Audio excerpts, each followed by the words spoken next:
नमस्कार, 99 न्यूज के इस बुलेटिन में आपका स्वागत है। मैं हूं आपके साथ सोमनाथ तिवारी। बढ़ते हैं आज की खबरों की ओर। दुर्गा पूजा के 8वें स्वरूप की पूजा आज की जा रही है। महाअष्टमी पर धनबाद जिले के सभी पूजा पंडालों में लोगों की भीड़ उमड़ रही है।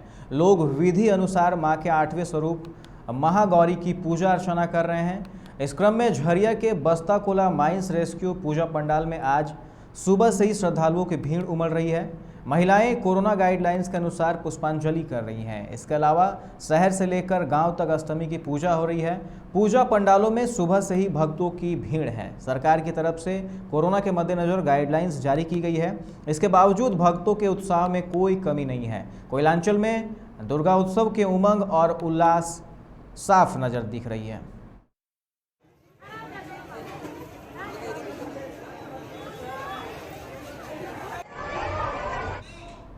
पूरा देश आदि शक्ति की आराधना में लीन है। भारतीय संस्कृति में शक्ति की आराधना का विशेष महत्व है। नवरात्रि में लोग अलग अलग ढंग से आदि शक्ति की पूजा अर्चना कर उनसे सुख, शांति, समृद्धि की कामना करते हैं। आदिवासी समाज के लोग मां आदि शक्ति की आराधना दशाई नृत्य के माध्यम से करते हैं। इस दौरान अगले वर्ष बेहतर फसल, बेहतर स्वास्थ्य और सुख, शांति व समृद्धि की कामना करते हैं। पारंपरिक आदिवासी वेशभूषा में लोग हाथों में मोर लिए बड़े बड़े झाल और मांदर की थाप पर यह नृत्य आदिवासी समुदाय के लोग करते हैं। संथाल आदिवासियों का दशाई नृत्य की परंपरा सदियों पुरानी है।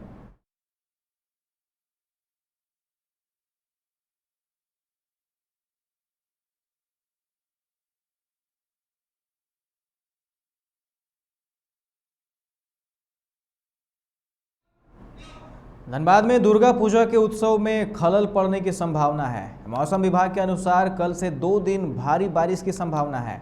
मौसम विभाग की ओर से जारी पूर्वानुमान में पहले यह संभावना जताई गई थी कि 9वीं तक लोग दुर्गा पूजा घूम सकेंगे और 10वीं से मौसम का मिजाज बदलेगा।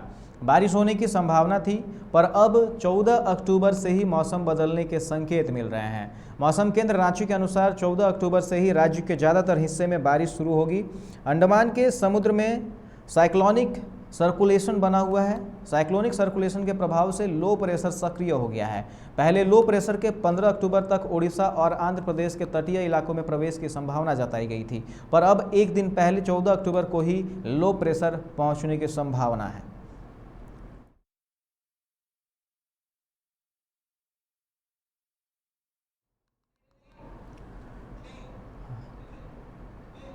Dhanbad Chandrapura rail line track के समीप बांसजोड़ा 12 नंबर स्टाफ कॉलोनी स्थित एक बोर हॉल से मंगलवार की देर शाम अचानक आग निकलने से मोहल्ले वासियों में हड़कंप मच गया। आग की वजह से बोरहॉल के आसपास घास पूरी तरह जल गई। हालांकि आग पर काबू पा लिया गया है। बताया जाता है कि स्टाफ कॉलोनी तथा Dhanbad Chandrapura rail line track के समीप बोर हॉल में देर शाम 6 बजे अचानक आग निकलने लगी। लोगों ने तुरंत इसकी सूचना बांसजोड़ा कोलियरी एजेंट को दी, जिसके बाद सर्वे विभाग व रेलवे का एक कर्मचारी घटनास्थल पर पहुंच निरीक्षण किया। इसके बाद टैंकर से उक्त बोरहोल में पानी डाला गया और आग बुझा दिया गया। तेतुलमारी थाना क्षेत्र के एक असंगठित महिला मजदूर ने 5,000 रुपये के सूद 15% नहीं देने पर मुनाफाखोर महिला मजदूर सावित्री देवी को थप्पड़ गड़ दिया। घटना के बाद उक्त महिला ने तेतुलमारी पुलिस से शिकायत की है।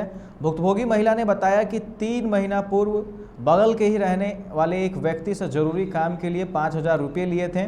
तेतुलमारी कोल डंप बंद हो जाने से उनकी आर्थिक स्थिति अत्यंत दयनीय हो गई है। आसपास में मेहनत मजदूरी कर जीवन यापन कर रहे हैं, लेकिन उक्त सूदखोर के द्वारा प्रतिदिन उक्त राशि के बदले में सूद की राशि की मांग होने लगा। उक्त राशि को पूजा के बाद वापस लौटाने की बात करने पर उसने गाली गलौज करते हुए मुझे थप्पड़ जड़ दिया। इसकी लिखित शिकायत स्थानीय पुलिस को दी। पुलिस के पास मामला पहुंचने के बाद कुछ स्थानीय लोगों की पहल पर दोनों में समझौता करा दिया गया है। दुर्गा पूजा को लेकर विधि व्यवस्था को लेकर बागमारा पुलिस ने मंगलवार की देर शाम बागमारा थाना क्षेत्र में फ्लैग मार्च निकाला।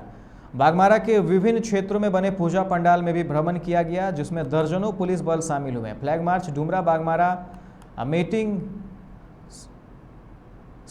सहित अन्य स्थानों में बने पूजा पंडालों का भ्रमण किया, जिसमें नियुक्त मजिस्ट्रेट सहित बागमारा थाना प्रभारी सूबेदार कुमार यादव, एसआई चंदन शर्मा, संतोष सिंह, मनदीप सिंह, एसआई मनराज भट्ट सहित कई लोग मौजूद थे।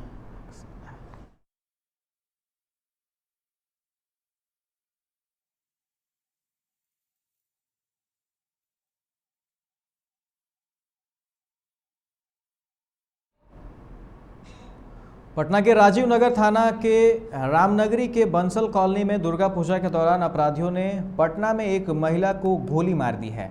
36 साल की जिस महिला को गोली मारी गई है उसका नाम अनीता देवी है। गोली महिला के कमर के पास लगी है, इस वजह से उनकी हालत गंभीर है। राजीव नगर के ही एक प्राइवेट हॉस्पिटल में महिला का इलाज चल रहा है। देश भर में हर दिन नए मामलों की तुलना में ज़्यादा रिकवरी दर्ज की जा रही है। बीते 24 घंटों में संक्रमण के 15,000 से ज़्यादा नए मामले दर्ज किए गए हैं और इस दौरान 22,000 से ज़्यादा लोग संक्रमण से ठीक हुए हैं। इसके साथ ही सक्रिय मामले घटकर 2,07,653 हो गए हैं।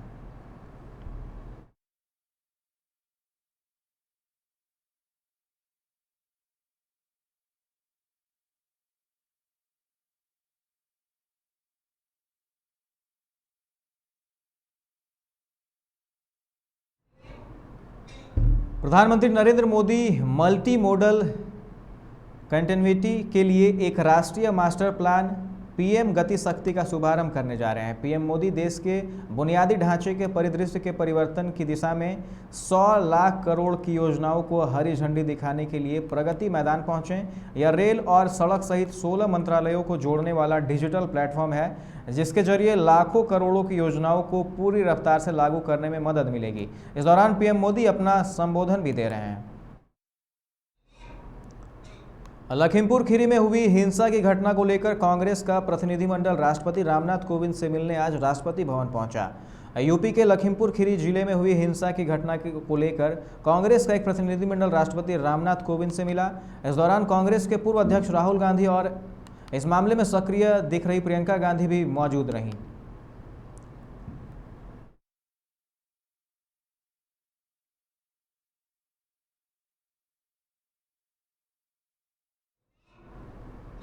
दिल्ली पुलिस की स्पेशल सेल ने मंगलवार को जिस पाकिस्तानी आतंकी मोहम्मद अशरफ को पकड़ा था, उसने पूछताछ में कई बड़े खुलासे किए हैं। सूत्रों के मुताबिक दिल्ली पुलिस की स्पेशल सेल द्वारा मंगलवार को गिरफ्तार किए गए पाकिस्तानी आतंकवादी मोहम्मद अशरफ ने दिल्ली में कई जगहों की रेकी की थी। आरोपी मोहम्मद अशरफ ने 2011 के दिल्ली हाईकोर्ट ब्लास्ट से पहले रेकी की थी। घटनाक्रम के करीबी सूत्रों ने एएनआई को बताया कि पूछताछ के दौरान जब 2011 के दिल्ली उच्च न्यायालय विस्फोट में एक आरोपी की तस्वीर दिखाई गई तो उसने खुलासा किया कि उसने उच्च न्यायालय की रेकी की थी। हालांकि दिल्ली हाईकोर्ट विस्फोट में उसकी संलिप्तता स्पष्ट रूप से नहीं बताई जा सकती है। आगे की जांच के बाद इसका स्पष्टीकरण सामने आएगा। इस बुलेटिन में फिलहाल इतना ही। तमाम खबरों के लिए आप देखते रहे 99 न्यूज। नमस्कार।